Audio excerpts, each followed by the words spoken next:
Welcome to the Point. This past week in Lansing, there was a conversation about new COVID relief measures that the legislature may take a look at. The governor has asked for $100 million, but so far there is no plan on the table.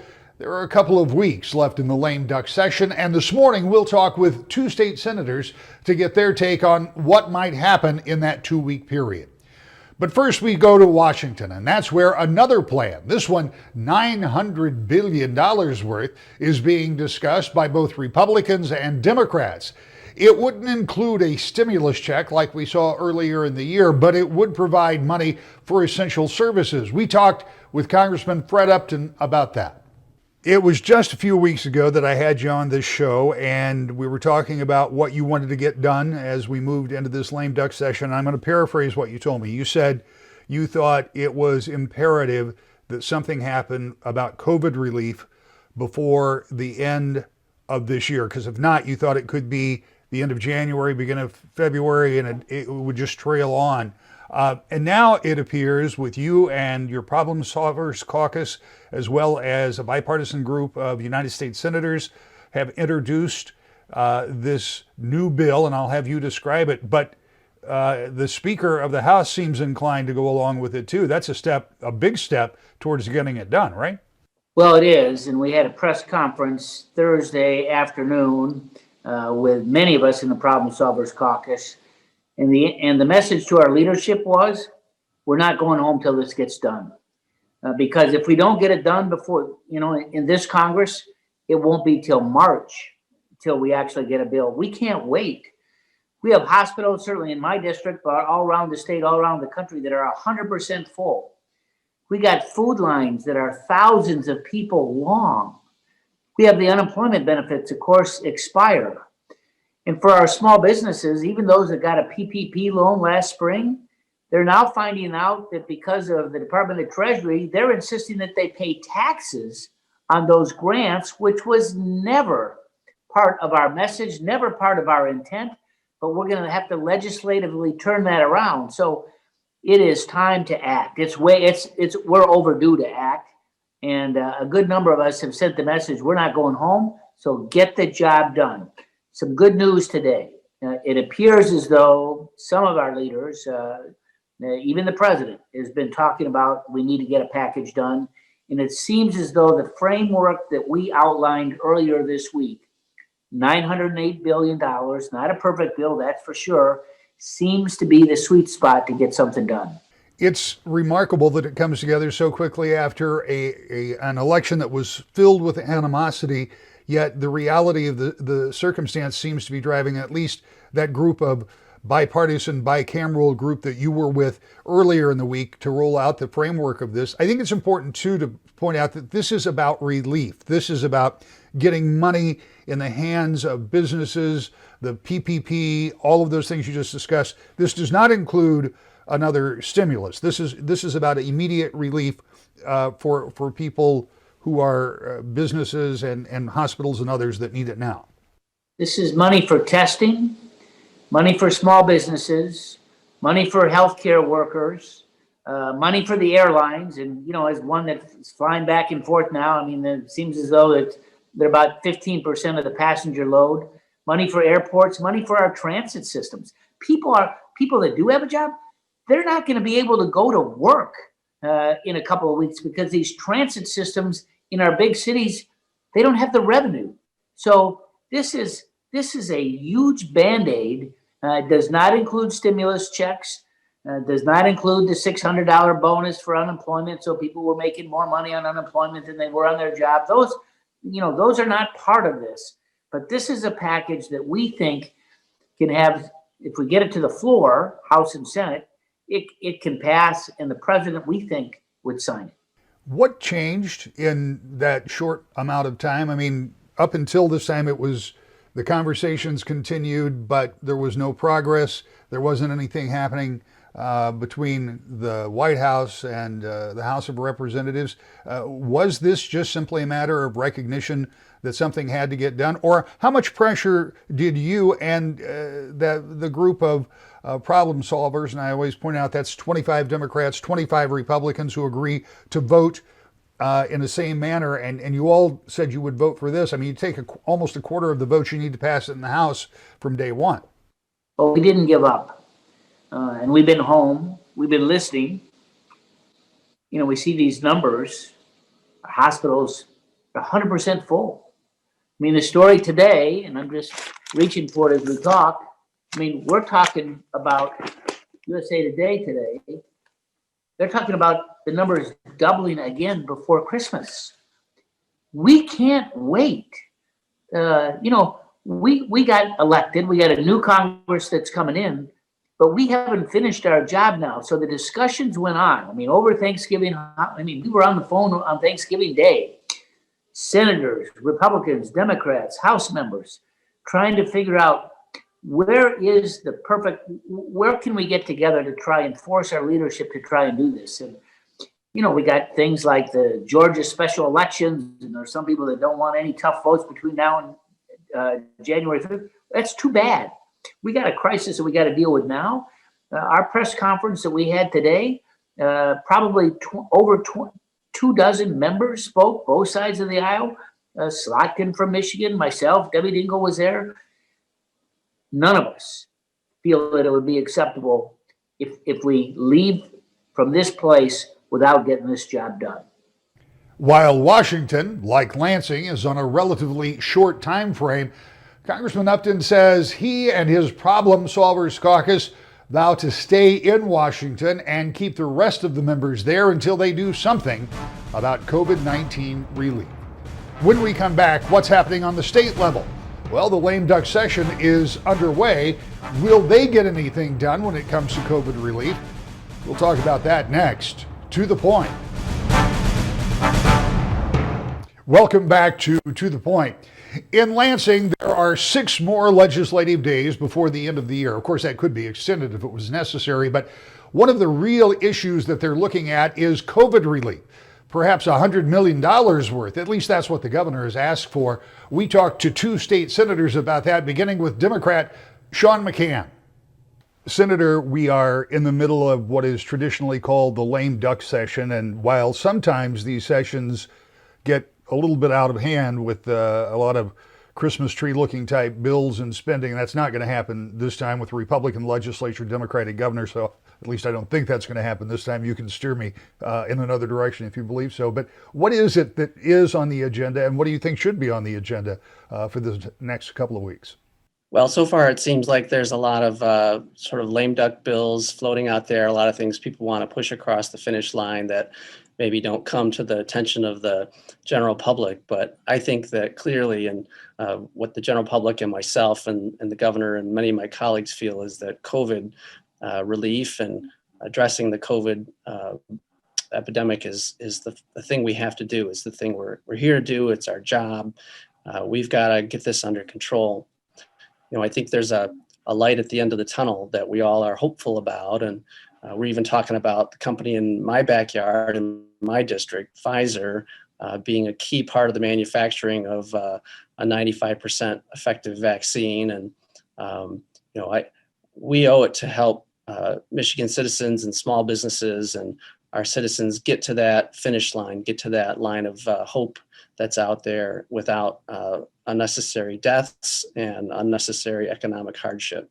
The governor is asked to extend the unemployment benefits from 20 to 26 weeks on a permanent basis. She has also asked for a mask mandate. There's already a mask mandate in place, but she wants one codified by the legislature, signed by the governor, and she wants $100 million.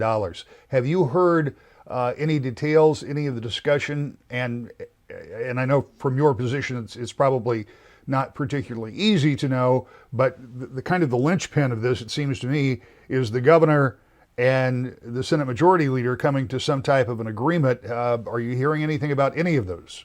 So I'm hearing that conversations are ongoing, which is encouraging.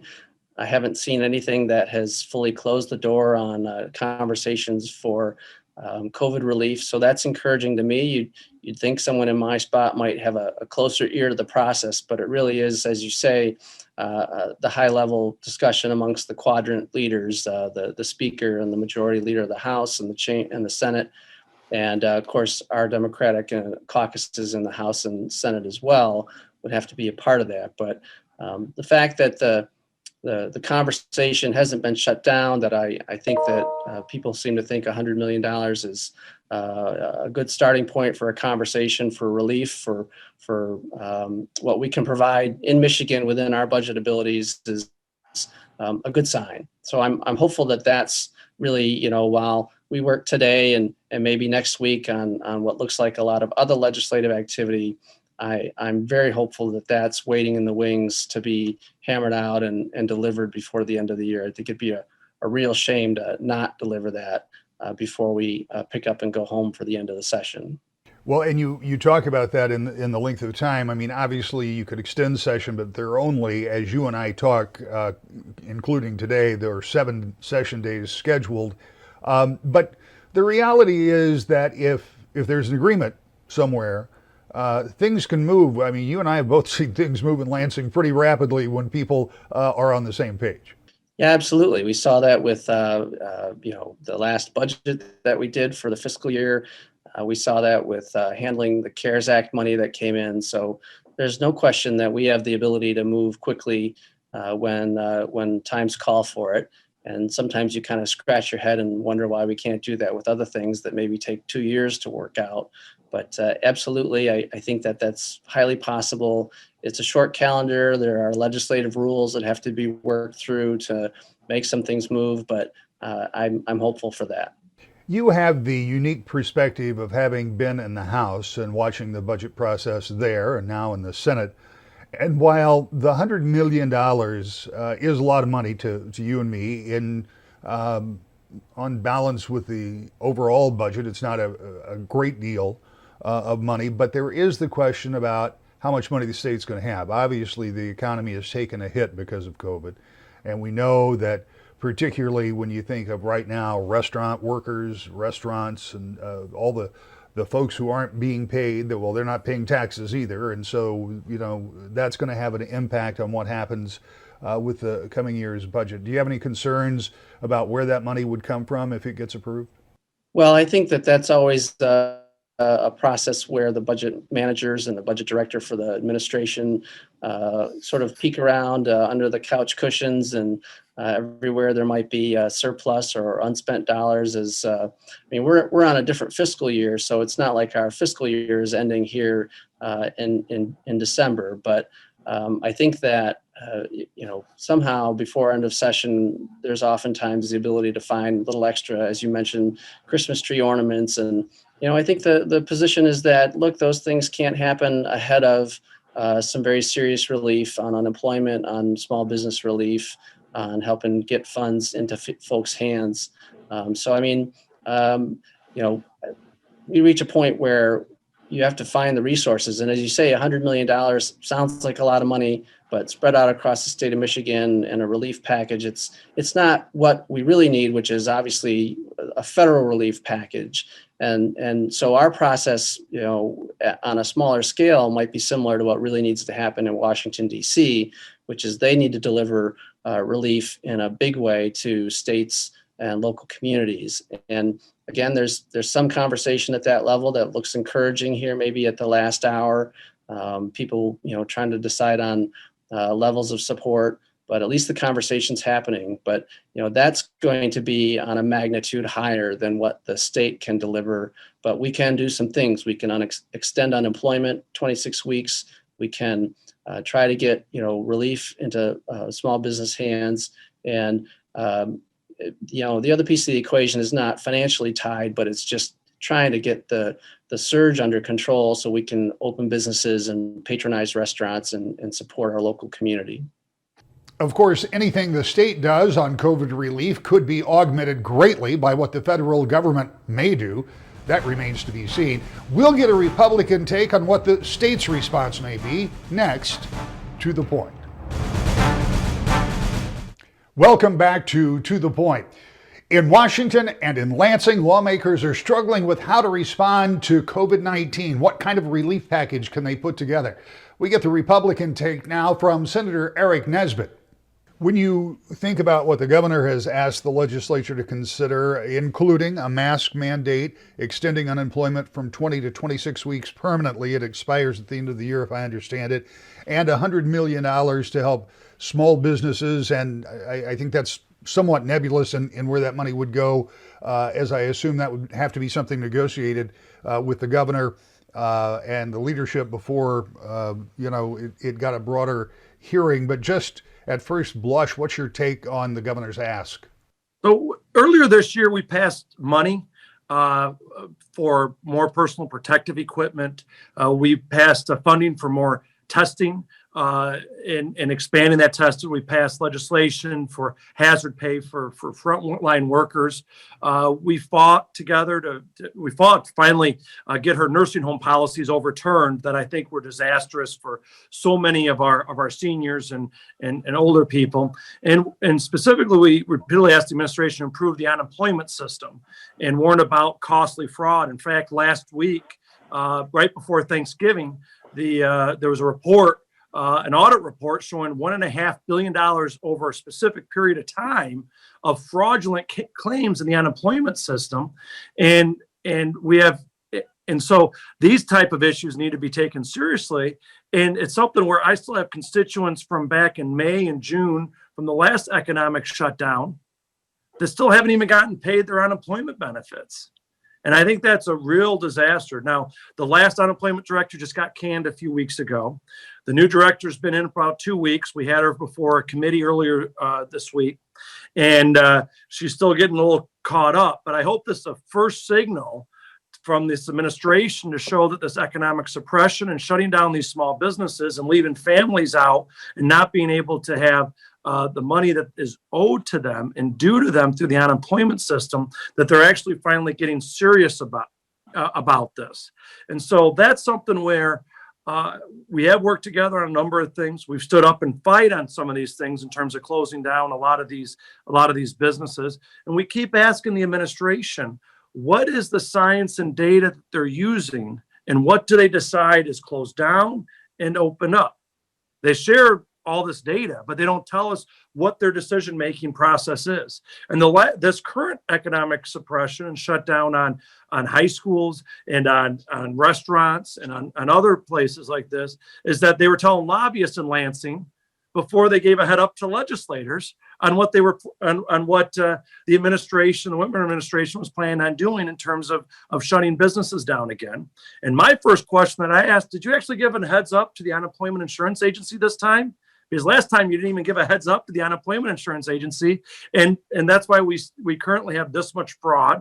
And we currently still have people that I run into at the grocery store that still haven't been paid from back in March and April and May and June. These are real people and real lives that we're dealing with here. When you talk to the new director, and as you point out, she's very new in that position, I know you ask about the fraud and also about the preparedness. Did you get any sense that the system is better equipped to deal with the people who are going through this, many of them for the second time? She didn't have a ton of answers because she was only been on the job for 14 months. But one thing that came pretty evident is that they were dealing with terrible customer service. Many people could not access their benefits, and the unemployment agency was not even responding to emails or answering phone calls. And we saw the reports on fraud. They couldn't give me a best estimate on the reports on fraud from the system. But when the governor issued shutdown orders in the spring, the administration should have given the Unemployment Insurance Agency a heads up and rushed state personnel and resources to help with the spike of claims that happened. And we did not see that early on. Instead, we saw a full shutdown of those businesses. Also, they should have maintained these fraud detection tools that they eliminated. This is going to cost taxpayers and employers, job creators, billions of dollars over the coming years. They dropped their guard, which wasted money. There was private sector tools that were available for folks to do a real fraud match to make sure that the real people that are asking for this. They did not push the private sector to provide these tools. We saw the same thing with contact tracing earlier this year, in which Microsoft and Google and Quicken Loans, all international large companies, saying we have some great tools that can help you with contact tracing, that can help you expand this, that can help you bring on the unemployment insurance agency to help respond to that fraud. I mean, they shut down the entire Secretary of State offices, and yet they could have position those employees over in the unemployment insurance agency. So I think we need to act faster when problems are discovered. She got that message, I believe. But I think just for almost 9 months, the unemployment agency and the governor focused more on public relations, telling people how well the system was supposedly operating.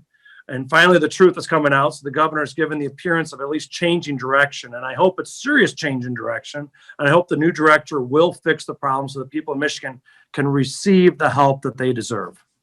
When you look at where we are right now in this pandemic, as we get ready to move into 2021, what is the atmosphere in Lansing? You've been there a long time. You know what makes things work in that town. And as an observer, it feels to me like there's a real disconnect when it comes to cooperation between the legislature and the administration.